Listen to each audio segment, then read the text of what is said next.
হাসিনাকে ফেরাতে পশ্চিমবঙ্গের লোক সাহায্য না করলে আমরা ভারত বিরোধী সন্ত্রাসীদের আশ্রয় দেব।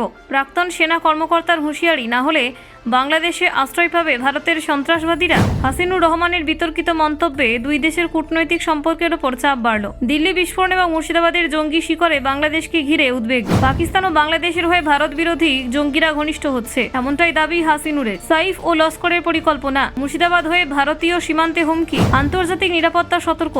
বাংলাদেশে জঙ্গি গোষ্ঠীর সক্রিয়তা উদ্বেগজনক। হাসিনুর রহমানের মন্তব্যে উত্তপ্ত সীমান্ত। ভারত বাংলাদেশের সম্পর্ক কি সত্যি ঝুঁকিপূর্ণ? দেখুন, বাংলাদেশে সাম্প্রতিক রাজনৈতিক অস্থিরতা ও নিরাপত্তা পরিস্থিতি ঘিরে উদ্বেগ আরও বেড়েছে এটি বিস্ফোরক মন্তব্যকে কেন্দ্র করে। অবসরপ্রাপ্ত লেফটেন্যান্ট কর্নেল হাসিনুর রহমান প্রকাশ্যে হুঁশিয়ারি দিয়েছেন যে ভারত যদি শেখ হাসিনাকে বাংলাদেশে ফেরত পাঠাতে সহায়তা না করে, তাহলে বাংলাদেশের ভারত বিরোধী জঙ্গিদের আশ্রয় দেওয়া হতে পারে। তার এই মন্তব্য দুই দেশের সম্পর্কের ওপর চাপ সৃষ্টি করার পাশাপাশি অঞ্চলের নিরাপত্তা পরিস্থিতি নিয়ে উদ্বেগ বাড়িয়েছে। মানবতা বিরোধী অপরাধের মামলায় সাবেক প্রধানমন্ত্রী শেখ হাসিনার বিরুদ্ধে ঘোষিত মৃত্যুদণ্ডের রায়ে সন্তোষ প্রকাশ করেন হাসিনুর। তিনি দাবি করেন যে আয়নাঘর এবং জেলখানায় তার ওপর যে নির্যাতন হয়েছিল সেই ঘটনার ন্যায় বিচার পেয়েছেন। তিনি আরও বলেন যে রায় কার্যকর না হওয়া পর্যন্ত তারা শান্তি পাবেন না এবং জুলাই বিপ্লবের শহীদদের জন্য দ্রুত বিচার সম্পন্ন হওয়া জরুরি। হাসিনুর এরপর দাবি করেন যে মোহাম্মদ ইউনুস বাংলাদেশের যোগ্যতম নেতা এবং বিদেশে অবস্থান করে আইনি সহায়তার মাধ্যমে তিনি শেখ হাসিনাকে দেশে ফিরিয়ে আনতে সক্ষম হবেন। এ প্রসঙ্গে তিনি ভারতের জনগণ এবং পশ্চিমবঙ্গের বাসিন্দাদের সহায়তার আবেদন জানিয়েছেন। তার বক্তব্যে উল্লেখযোগ্য হলো সেই বিতর্কিত হুঁশিয়ারি, যদি ভারত সাহায্য না করে তাহলে বাংলাদেশে ভারতের সন্ত্রাসীদের আশ্রয় দেওয়া হবে এবং ভারত শান্তিতে থাকতে পারবে না।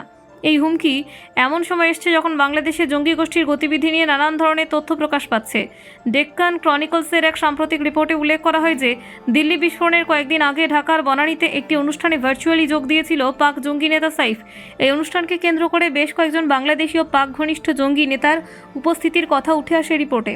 উক্ত অনুষ্ঠানে উপস্থিত ছিলেন হিজবুল তাহিরের জুবায়ের আহমেদ চৌধুরী, ইলাহি জাহির সহ একাধিক জঙ্গি নেতা। এমনকি ঢাকা উত্তর সিটি কর্পোরেশনে একজন উচ্চপদস্থ আমলাও সেখানে ছিলেন বলে রিপোর্টে দাবি করা হয়েছে। এই আয়োজনের মধ্যে সাইফ বাংলাদেশি মুসলিম তরুণদের ভারতে বড় আকারের হামলা চালানোর সুস্পষ্ট বার্তা দেয় বলে জানা গিয়েছে। রিপোর্টে আরও দাবি করা হয় যে সাইফ ওই সময় লস্কর-ই তৈবা থেকে সহায়তা পাওয়ার আশ্বাস দেন। এরপর পশ্চিমবঙ্গের মুর্শিদাবাদ হয়ে একটি জঙ্গি দল ভারতের ভিতরে ঢোকার চেষ্টা করে। দলের সঙ্গে একজন বিস্ফোরক বিশেষজ্ঞ ছিল বলে উল্লেখ করা হয়। মুর্শিদাবাদের ইখতিয়ার নামে এক অবৈধ বাংলাদেশি বাড়িকে নাকি তারা অস্থায়ী সেফ হাউস হিসেবে ব্যবহার করে। রিপোর্টে দাবি করা হয় পাকিস্তান থেকে বেশ কিছু নাশকতামূলক সরঞ্জাম বাংলাদেশে হয়ে ভারতের সীমান্তবর্তী এলাকায় পাঠানো হয়েছিল। এইসব সরঞ্জাম মুর্শিদাবাদে পৌঁছেছে বলেও রিপোর্টে দাবি করা হয়েছে। নিরাপত্তা সংস্থাগুলি এই তথ্য যাচাই করার পর সক্রিয় হয়েছে বলে জানা গেছে। ঘটনার পটভূমিতে আরও একটি উদ্বেগের জায়গা হলো সাইফের পুরনো বক্তব্য। দিল্লি বিস্ফোরণের মাত্র 10 দিন আগে পাকিস্তানের এক অনুষ্ঠানে সাইফ দাবি করেন হাফিজ সাইদ সক্রিয় এবং তার ডান হাত জাহিদ বাংলাদেশের ভিতরে অবস্থান করছে। Bureau report, Bangla digital TV.